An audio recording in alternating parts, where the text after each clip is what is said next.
Okay.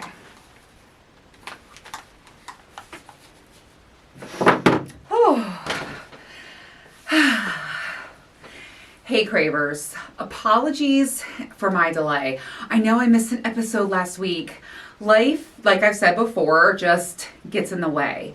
I had a very busy weekend, and then I actually went down to my dad's house to get some tools from his garage. Mr. Wright and I are doing some work around the house, and I was like, you know what, we can go down there, get some of his things, and it ended up being a very emotional time for me. It was the first time I went to his house since he passed, and I was just very emotionally drained. And I thought, there's no way I'm going to get in the studio tonight. So then, I don't know, I just felt like drained for a couple of days. And then Katina wanted to go get margaritas, and, you know, Mr. Wright wanted to go to the gym and then, you know, hang out, or it just never became a good time. And so I was like, you know what? I'll see him next Tuesday. If there's one thing about me, I'm not going to just disappear. I do feel bad though. I need to be getting these episodes out every Tuesday for you. You know, hashtag whatever it takes. Like, I need to start embodying that and doing it. It's funny, I just looked down when I had a flood. It was a third flood in the studio. I had to cut a piece of drywall out with my dad on FaceTime, and I just saw he got me one of those like covers to fix the drywall, and I was looking at it because I got it in his garage. But it was emotional. I miss my dad. It's really hard when you lose a parent, and it still doesn't feel real to me sometimes. My brother and I talk about it, and he's like, you know, Adrian, it feels very real to me. But sometimes I kind of like forget about it, and then it hits me really hard. Like, I'll see something that reminds me of him, or, you know, I have his ID in my car now, and so I pulled the shade down and it dropped in my lap, and it's stuff like that, like where it really hits you. So just going through a lot. And fun news, the lifestyle party is 2 weeks away. The theme is Enchanted Forest. In the last episode, I was asking you guys for some ideas, and you guys gave me a lot. I have decided I'm going to be a butterfly. I just found this costume that was so beautiful. It looks really comfortable, because comfort is a really big thing for me too at these parties. And I got Mr. Wright like this little butterfly catcher. I'm like, I don't care what you wear, you're going to carry this net around. I'll do beautiful makeup. And if you follow me over on Instagram at Midlife Craving, I'll be sharing the outfit there. Very excited. I think next week I'm going to do an episode talking about preparations for the lifestyle party. And this time I'm doing it with a partner, somebody that I'm in love with, and it's completely different. We need to have a conversation, you know, right before the party to talk about, I mean, we've discussed our boundaries and everything in our relationship 100 times, but we're going to say them 100 times again. And I'll share all of that with you, from how I prepare, what Mr. Wright and I are agreeing upon, what we have planned, you know, how we think everything's going to go. We're very excited about it. And then the following week will be, maybe he'll come on. I need to get him on the show. But I'll be taking you through, you know, the party and what happened. So the next 2 weeks are going to be really fun. All right, I love to say that I'm your sex positive bestie. In fact, you've probably noticed I have a new intro on the show, first time in 5 years.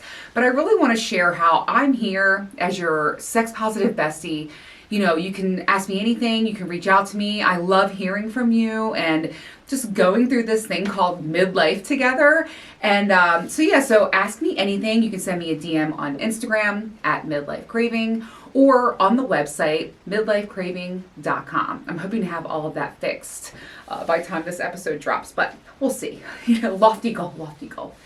I have gotten a lot of questions from you guys, and I've heard, like, you know, I kind of put them all together, and I thought about, you know, how can I, like, what's the general subject of all these? And it's kind of like, I'm going to be solving bedroom blunders with you today. Because a lot of people have, like, Adrian, you know, my partner can't climax from a blowjob, or my mouth is always dry, or I can't stay wet. What do I do? So let's talk about some bedroom blunders, and I'm going to solve them for you.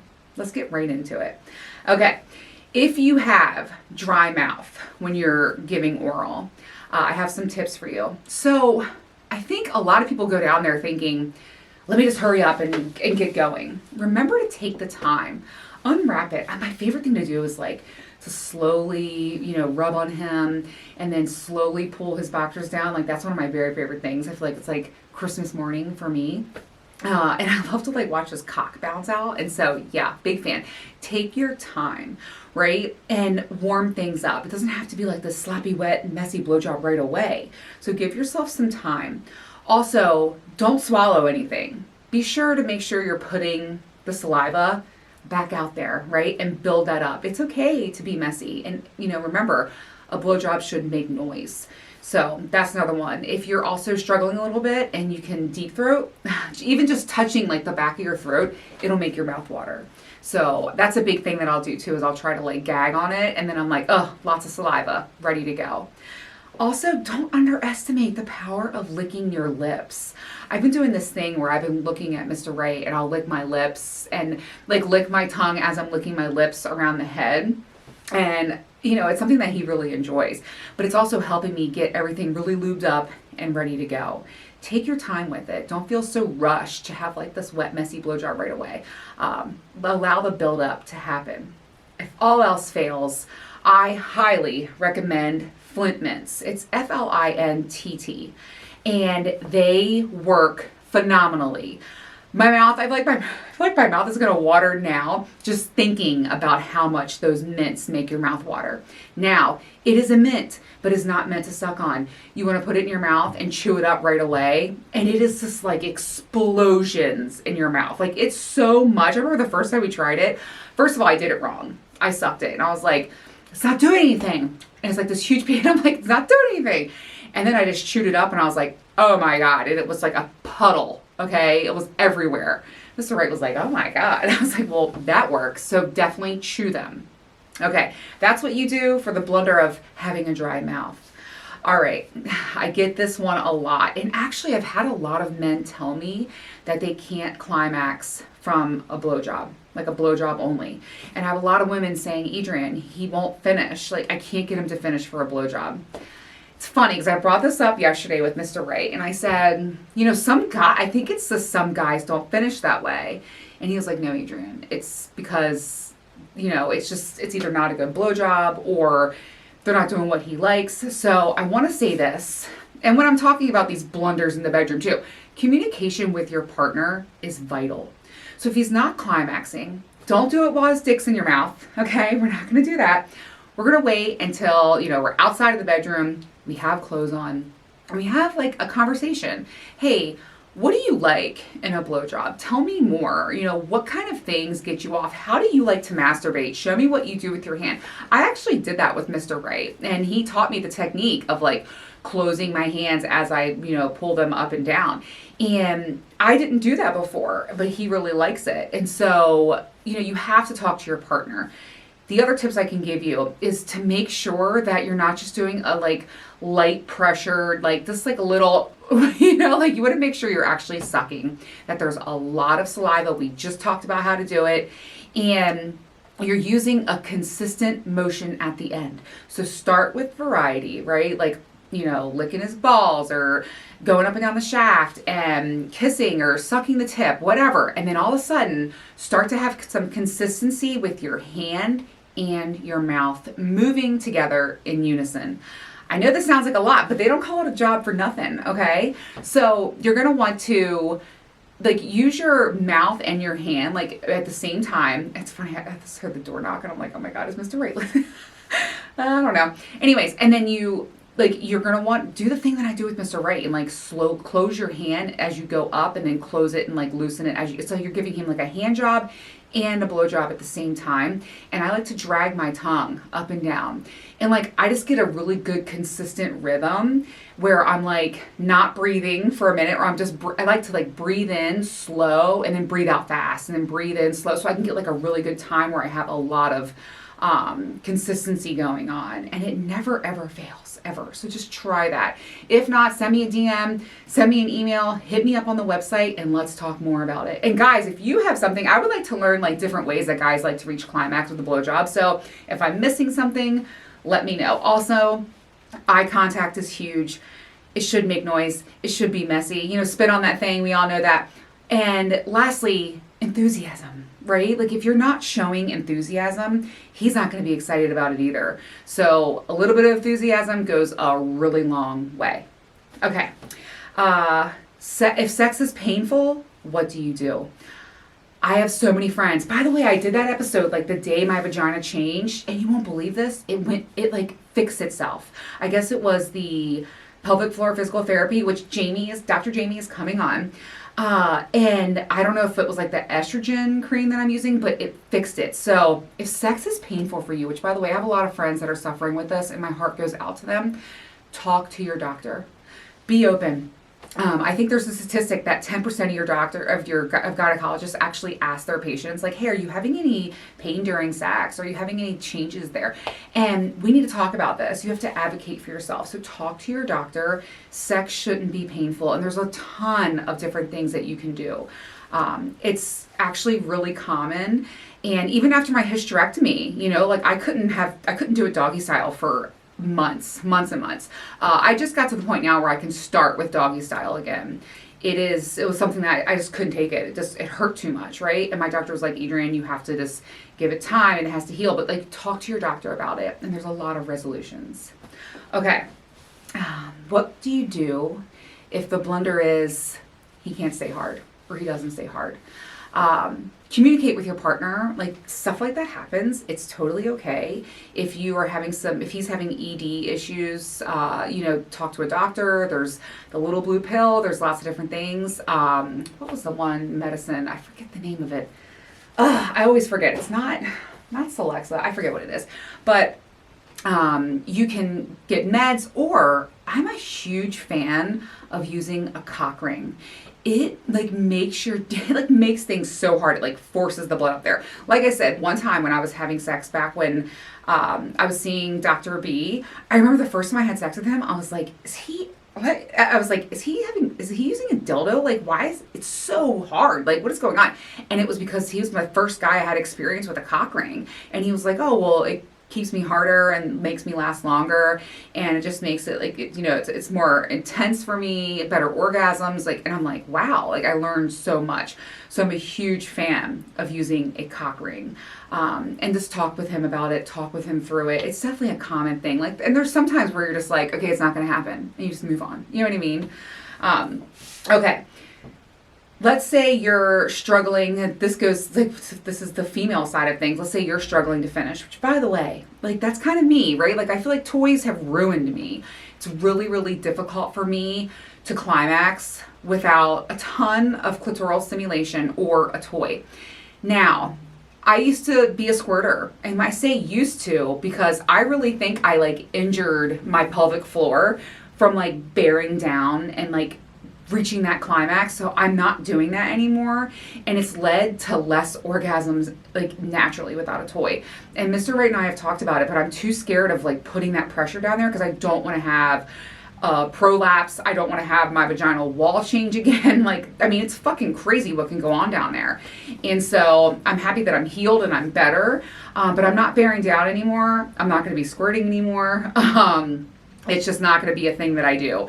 And now it's like, I need more time. And then I was talking about how I, got on Celexa. I don't know what it was for guys, but and my orgasm was taking a little longer. It's getting better. And those of you that have reached out to me, by the way, and you're like, Adrienne, I've dealt with this, on Lexapro, this happened or whatever. I really appreciate that conversation. And someone said to me, they were like, Adrienne, just don't think about it. It'll get better. You have to like taper off because it is kind of like a waterfall drug where, it works the longer you take it. And I do feel like 2 months in, I feel a lot better. I will tell you, it's taken away the anxiety that I had after my dad's death. And I just feel better all around. So yeah, so here's what I was going to say. If you as a woman can't finish, or if your female partner can't finish, I'm a huge fan of using a toy, right? Like it just works. Also love mutual masturbation. It's extremely hot. I know it may seem a little intimidating, but I promise you, like it really makes a difference, and it's a really sexy thing to do. Actually, it's on Mr. Right and I's list. We need to get around to that, but it's kind of hard because we're with this like, oh, let's fuck it out, but mutual masturbation, it's a lot of fun. Also, you can watch porn. Like one time I was really struggling to finish and Mr. Right got his phone out because listen, that's what I do when I'm solo. And he got his phone out and put on some of like my favorite porn that he knows I love to watch. And I came really fast. Another time we had like a really long sesh and I could tell like he was just like, it's just not gonna happen. Like he gets like oversensitive. He's like, and I said, wait a minute. I said, you know what? I said, let's put porn on. And you can fuck me from behind, watch porn, or watch porn while I'm, going down on you. And, he finishes because we're used to watching something while we're, masturbating. And so it like makes it difficult sometimes. I take zero offense to like him watching porn while he's fucking me or him watching. I mean, I like to do it with him too. And so like when I take my ego out of it and I'm not like, oh my gosh, he's not turning on enough by me. That's just not the thing. It's just sometimes doesn't happen or sometimes you need that extra push, right? So it happens to everyone. There's so much you can do, but I think the communication with your partner is just absolutely vital. So make sure you're doing that as well. Went off on a little tangent there. Okay, what do you do if you can't stay wet? Let's be real here. If you're not using lube in the bedroom, you're doing it wrong, okay? Like, you gotta use lube. Unless it's a quick quickie and you're like amped up and charged up and ready to go, like even 15 minutes into a sesh, like sex is friction, right? And you wanna make sure it's comfortable for both of you. Like, it's not comfortable if, it's not really lubed up well. I became a huge fan of lube a couple of years ago. I used to be ashamed about it, and I have a pro tip. If you're nervous, like you can put a little bit of lube up there before. He'll never know. However, be careful if he's going down there right away because Mr. Right the other day, I don't know why. I was like, let me go ahead and get prepared because it was morning, and like I stuck it. And he was like, did you put something? And I was like, oh yeah, I forgot I put lube on when you're in the bathroom. And he was like, oh, he's like, I can tell. I was like, oh, whatever. But so that, you have to be worried about. But otherwise, straight up penetration, they never know. And just a huge, huge fan. Even like mid-sesh, I'm like, hey, I think I need some lube. Or he'll be like, hang on, let me get the lube. It's just a thing. And there's nothing wrong with it. Sex is friction. You gotta have lube. Okay, and my favorite brand, by the way, I love Astroglide. And also it's called Turn On. If you go to my website, I have a link to it there. This Turn On is for sex only. Astroglide is for sex and toy play. You only want to use water-based lube when you're using toys, okay? All right, this is one I really want to talk about, and it's what to do if it constantly slides out when you're on top. I think it's really important to know that, when you're on top, as you have to get used to like your partner and your body in that position. And especially in reverse cowgirl, like it's very common for it to slip out, and that's totally okay. So you want to do things like make sure he's super hard before you get on top, okay? Also, try different movements, forward and backward, left to right, like do some circles. Another thing too is like don't underestimate the power of getting on your feet. I'm a huge fan of being on my feet. I actually need to try to work on that a little bit because I feel like I'm just always doing that just because it feels so good. It's so deep for me. But also when you're on your knees, you can lean over, like, lay on top of him and move your hips back and forth. That's also really nice too. You don't have to be like, sitting up for him and like, you know what I mean? Like you can lean over, you can find what positions work for both of you. And if it slips out, it's totally okay. Just pop back in there, do a little oral in between, take a little break, whatever you need to do. But it's very normal. I hear a lot of people say, oh my gosh, it keeps slipping out or it's embarrassing. No, it's not. It's sex. Okay, last thing, a blunder in the bedroom is if you get stuck in a rut, right? It's always at night. It's always, the same position and then we roll over and go to bed or, whatever it is. It's funny because I think that Mr. Right and I are kind of in a little bit of a rut with the prone position, but it's not a rut to me because I love it so much. I don't know what it is. And I told him, I was like, I could never get tired of this position. And in fact, tonight I want to talk to him about how like I really enjoy the idea of being a free use toy. What does that mean? Where he just tells me what he wants, how he wants me, when he wants it at any time, and I'll oblige, right? Like I'm free for his use. That to me really turns me on. And the prone position, I don't know what it is. Like we've been finishing a lot that way. And it's just so hot, and the penetration feels so good. And he does little things like wraps his arms around me, kisses me on my neck, kisses my back, and I really love that, you know. But if you're stuck in a rut, for real, like if it's always at the same time or always on the same night, have a rule and be like, hey, we're not gonna have sex in the bedroom for the next 30 days. Or we could do it any other way but missionary, or, you know, doggy style, or only me on top.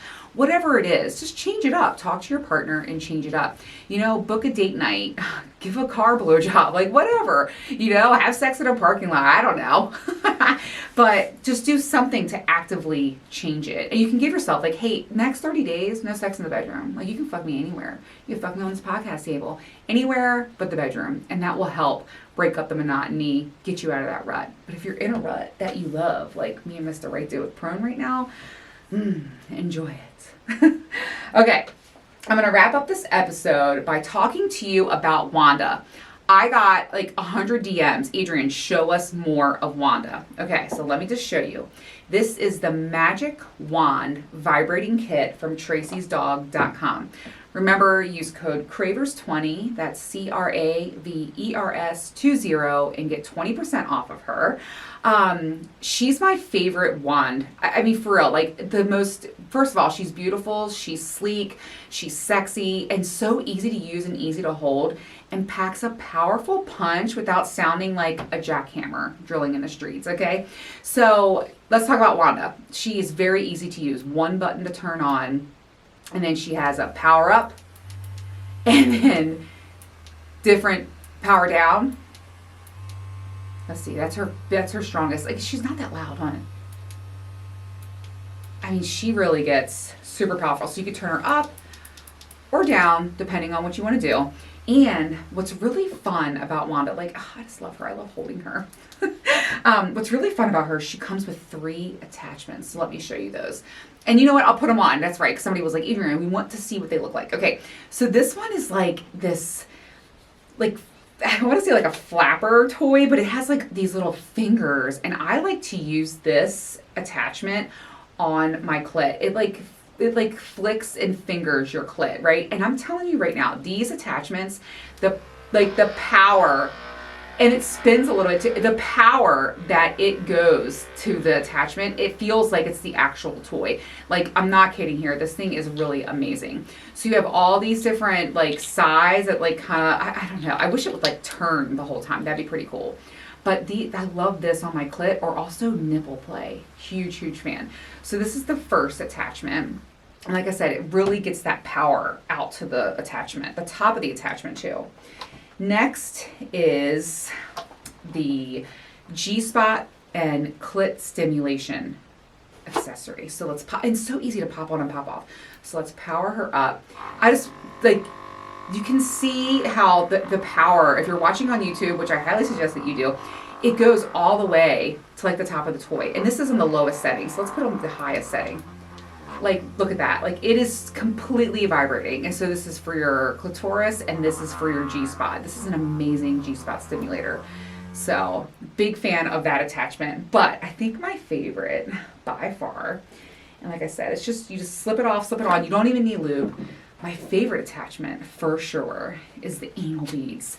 This is very fun. And once again, like, it has 3, it has like a medium, a large, medium, and small, like, anal bead. And when I tell you, it seriously goes to the very tip. This is the lowest setting. I'm going to put on the highest. It sends vibration all the way to the tip, which is amazing. Like, this toy is a lot of fun. This is our favorite attachment by far. And I just love how versatile the toy is. I also can use Wanda just by herself, and she is so powerful. Like, I like it rested on the top of my clit. And yeah, I reach orgasm pretty quick. It's funny, Mr. Wright will be like, I'm gonna get Wanda. I'm like, yeah, go get her. It's also a fun toy because she has like this longer shaft. And so you can hold it really easily while your partner's behind you, or your partner is like, you know, it's easy to hold in place. You have like a lot of length to play with. And so, never a bad thing. So this is Wanda. Go get her on Tracy'sDog.com. My favorite, like I said, is this anal attachment is absolutely amazing. And don't forget to use code CRAVERS20, that's CRAVERS20, to get 20% off your entire order. And yeah, you will love her. I love her. You will love her too. All right, I am going to get off now. I'm going to be preparing for the lifestyle party. Next Tuesday, I'll be talking about everything I did to prepare, what I'm hoping for, what I expect, what Mr. Rate and I are thinking, and I'm going to share all the things we've talked about and discussed and agreed upon. And I'm getting ready for the party. I'm very excited. The following Tuesday after that, I'll be sharing all the details about the party, and maybe Mr. Right will make an appearance. Let's hope so. All right, I'll see you guys next Tuesday. Okay. Whoa, it's getting hot in here.